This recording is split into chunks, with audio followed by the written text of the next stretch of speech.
So I was watching the Jubilee video with Patrick Bet-David and 25 people who just don't believe in capitalism, right? And what it basically boiled down to is that like one side of that argument wants everyday working people to be able to just work one job and then go home and live their life, and you know, that way they contribute to society, but they make enough at one place so that they're not there just for survival, right? Because where we're standing now is that somebody, especially a single parent, might be working 3 jobs, you know, because each one of those entry-level jobs or very low bar jobs will only pay so much, right? So you have to have 3 jobs in order to make that commensurate, right?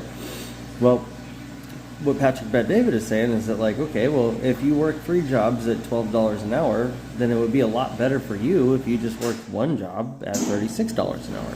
And that makes sense to me, right? But the realization that I think a lot of people don't understand, especially college kids, is that entry-level jobs are very low wage, like, you know, beginner jobs like that.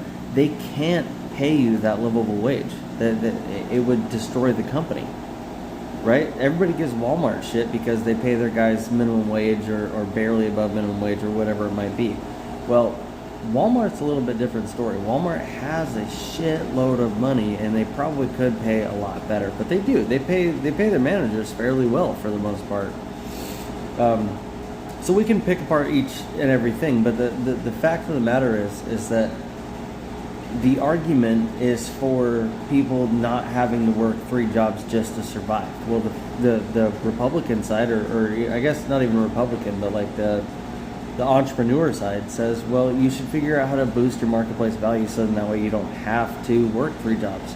You can work 1 job at $40 an hour instead of 3 jobs at $12 an hour, right?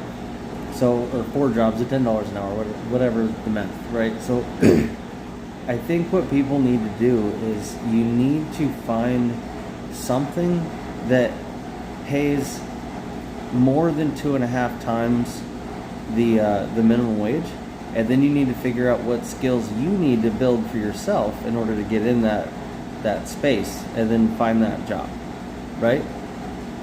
Don't complain that you don't make enough money because you work at McDonald's and Burger King and Wendy's.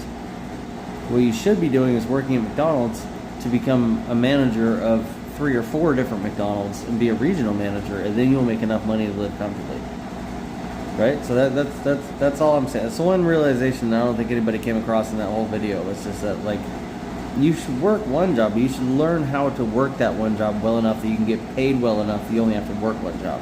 That's my point. Okay, bye.